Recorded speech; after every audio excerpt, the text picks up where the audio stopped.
নমস্কার বন্ধুরা, ঘরোয়া রান্না বাই চৈতালিতে সবাইকে স্বাগত জানাই। আজকে আমি ফুলকপির আবারও একটা রেসিপি নিয়ে চলে এসেছি, যেটা খেতে হয় দুর্দান্ত আর বানানোও কিন্তু ভীষণ সহজ। সবসময় তো একঘেয়ে ফুলকপির রেসিপি খেতে ভালো লাগে না, তাই একটু অন্যরকম খেতে ভালোই লাগে। এখানে আমি ফুলকপির কয়েকটা ফুল নিয়ে সেগুলোকে আমি একটু কেটে নিয়েছি, যেগুলো বড় মাঝারি সাইজ করে নিয়ে ফুলকপিগুলো একটা বাটিতে নিয়ে তার মধ্যে গরম জল দিয়ে দিয়েছি। ফুলকপিগুলো গরম জলের মধ্যে মিনিট 10 মতো ভিজিয়ে রেখেছিলাম। তারপর একটা মিক্সিং জারের মধ্যে ফুলকপিগুলো দিয়ে তার মধ্যে দিয়ে দেবো হচ্ছে 1 মুঠো কড়াইশুঁটি দিয়ে এবার ফুলকপিটা আমি গ্রাইন্ড করে নেব। গ্রাইন্ডটা যেন একদম এটা যেন দরদরা থাকে, একদম যেন মিহি হয়ে না যায়, মানে পেস্ট হয়ে না যায়, একটু দরদরা যেন মতো থাকে ফুলকপির এই বাটাটা। তারপর একটা বাটির মধ্যে আমি ফুলকপি আর কড়াইশুঁটির যেটা আমি দরদরা করে পেস্ট করেছিলাম সেটা আমি নামিয়ে নিচ্ছি। দেখুন সম্পূর্ণটাই নামিয়ে নেব। এটা কিন্তু একদম মিহি পেস্ট হয়নি, একটু দরদরা মতোই রেখেছি। একবার জাস্ট ঘুরিয়ে বন্ধ করে দিলে এরকম থাকে। এটার মধ্যে কিছু মশলা দেবো। দিয়ে দেবো হচ্ছে 1/2 চামচ মতো হলুদ গুঁড়ো, দিয়ে দেবো হচ্ছে ধনে গুঁড়ো 1/2 চামচ, জিরে গুঁড়ো 1/2 চামচ, আর দেবো হচ্ছে 1/2 ইঞ্চি আদা গ্রেট করে দিয়ে দেবো। যদি ধনে পাতা থাকে ধনে পাতাও দিতে পারেন এর মধ্যে, আমার কাছে এই মুহূর্তে ছিল না। আর দিয়েছি বেসন। বেসন প্রথমে আমি দিয়েছি হচ্ছে 2 চামচ। মাখবো, যদি মনে হয় যে একটু জল জল লাগছে তখন তাহলে আমি আর একটু বেসন মেশাবো। একেবারেই অনেকটা বেসন দিয়ে দেবেন না। দেখুন মাখা হয়ে গেছে। এবার আমি আরও 1 চামচ মতো বেসন দিয়েছি, সামান্য একটু চিনি দিয়েছি, দিয়ে এটাকে আমি আরও একবার মেখে নেবো। হাতে নিয়ে দেখে নিতে হবে, যখন দেখবো যে দলা হচ্ছে তখন বুঝে যাব যে এটা আমার রেডি হয়ে গেছে। মানে এই যে আমি ফুলকপিগুলো দিয়ে যেটা বড়া মতো ভাজবো সেটার আমার এটা রেডি হয়ে গেছে। ভালো মতো দেখুন আমি মেখে নিলাম। এদিকে আমি কড়াই বসিয়ে তেল চাপিয়ে দিয়েছি। তেলটা ওখানে গরম হোক, আর এদিকে আমি দেখিয়ে দিচ্ছি কীভাবে বড়াগুলো শেপ দিয়েছি। হাতে এরকম গোল করিনি, তারপর এরকম আরেকটা হাতের মাধ্যমে চেপটে নিয়েছি। আপনারা আপনাদের পছন্দ মতো শেপ দেবেন। আমি এরকম গোল গোল শেপই রেখেছি। এরকম করে প্রত্যেকটা বড়াই কিন্তু আমি তৈরি করে নেব। প্রত্যেকটা বড়াই আমি এরকম করে তৈরি করে নিচ্ছি। আর এদিকে আমার কড়াইয়ের তেল তো গরম হয়ে গেছে। তেলের মধ্যে একটা একটা করে বড়াগুলো আমি দিয়ে দেবো। প্রথমে আমার যে কটা বড়া ধরবে দিয়ে দেবো, কিন্তু বেশি গায়ে গায়ে দেবেন না, যাতে ওল্টাতে অসুবিধা না হয়। একটু ফাঁকা ফাঁকা রেখে দেবেন। প্রথম ব্যাচে আমি এরকম 4-5টা মতো বড়া ভেজেছিলাম, দিয়ে একটা পিঠ লালচে হওয়াতে আমি আরেকটা পিঠ উল্টে দিয়েছিলাম, দিয়ে এপিঠ ওপিঠ দুপিঠ একটু ভালো করে ভেজে দিয়েছিলাম। ভাজার সময় গ্যাসের ফ্লেমটা কিন্তু মিডিয়াম টু লো রাখবেন, কারণ যদি বেশি বাড়িয়ে দেন গ্যাসের ফ্লেমটা তাহলে কিন্তু ওপরটা পুরো পুড়ে যাবে, কিন্তু ভেতরটা কিন্তু কাঁচা থেকে যাবে।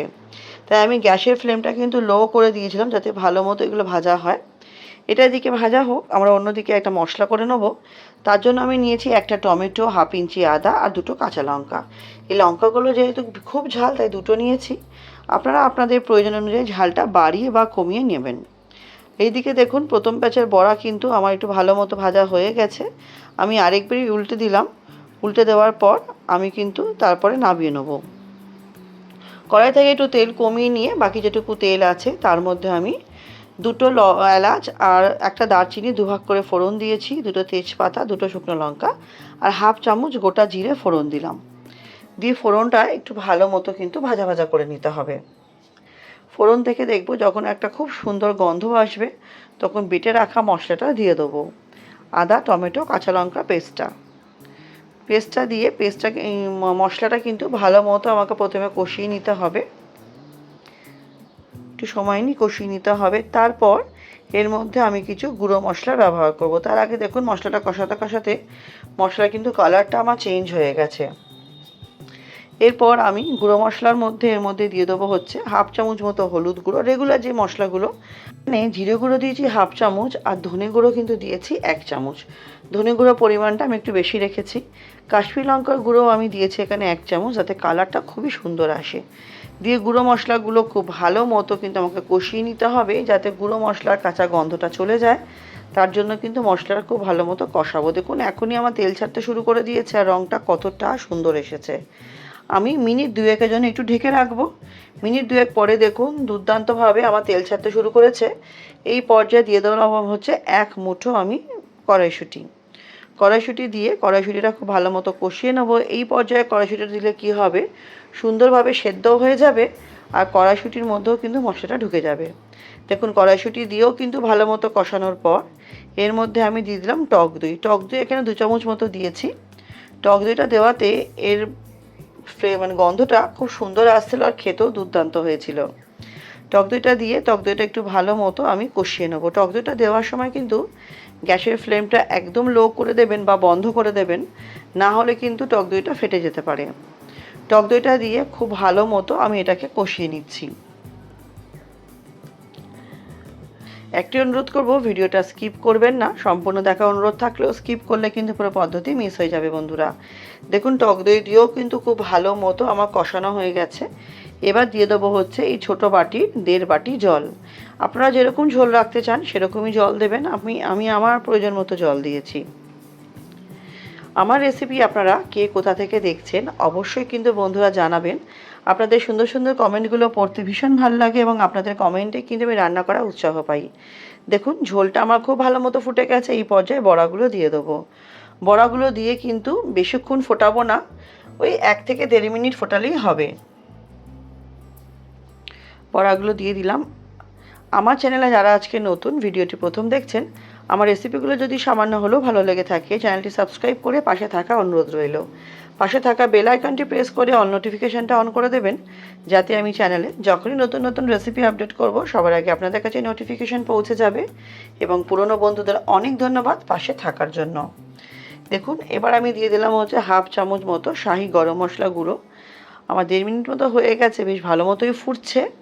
এবার আমি লাস্টে দিয়ে দেবো হচ্ছে বেশ 1 চামচ মতো ঘিটা একটু গলিয়ে নিয়েছিলাম। এবার রেসিপিটা তো আমার কমপ্লিট হয়ে গেছে। লাস্টে কিছুটা ধনেপাতা দিয়ে গার্নিশিং করলে রেডি হয়ে যাবে গরম গরম পরিবেশন করার জন্য। তাহলে বন্ধুরা রেসিপিটা কেমন লাগলো অবশ্যই জানাবেন। ভালো লাগলে পরিবার বন্ধুবান্ধবের সাথে অবশ্যই কিন্তু শেয়ার করবেন। আপনাদের একটা লাইক বা একটা কমেন্ট আমাদের জন্য কিন্তু অনেক বেশি গুরুত্বপূর্ণ। আর দেখুন প্রত্যেকটা বড়াই কিন্তু আমার গোটা গোটা আছে, একটা বড়াও কিন্তু আমার ভেঙে যায়নি। এরকম করে অবশ্যই বাড়িতে একবার ট্রাই করবেন। কেমন লাগলো কমেন্ট সেকশনে জানাবেন বন্ধুরা। রেসিপিটি ভালো লাগলে পরিবার বন্ধুবান্ধবের সাথে কিন্তু অবশ্যই শেয়ার করবেন। আর রেসিপিটা বেশ নতুনত্ব আছে, একবার অবশ্যই ট্রাই করবেন। কেমন লাগলো কমেন্ট সেকশনে এসে জানাবেন। তাহলে রেসিপিটা আমার কমপ্লিট হয়ে গেছে আর ভিডিওটা আমি আজকের মতো এখানেই শেষ করছি। আমার সাথে ভিডিওটি শেষ পর্যন্ত ধৈর্য ধরে দেখার জন্য সকলকে অসংখ্য ধন্যবাদ বন্ধুরা। আজকের মতো ভিডিওটা এখানেই শেষ করছি। নেক্সট দিন আবার হাজির হব নতুন কোনো রেসিপির সাথে। সবাই খুব ভালো থাকবেন, সুস্থ থাকবেন, সাবধানে থাকবেন।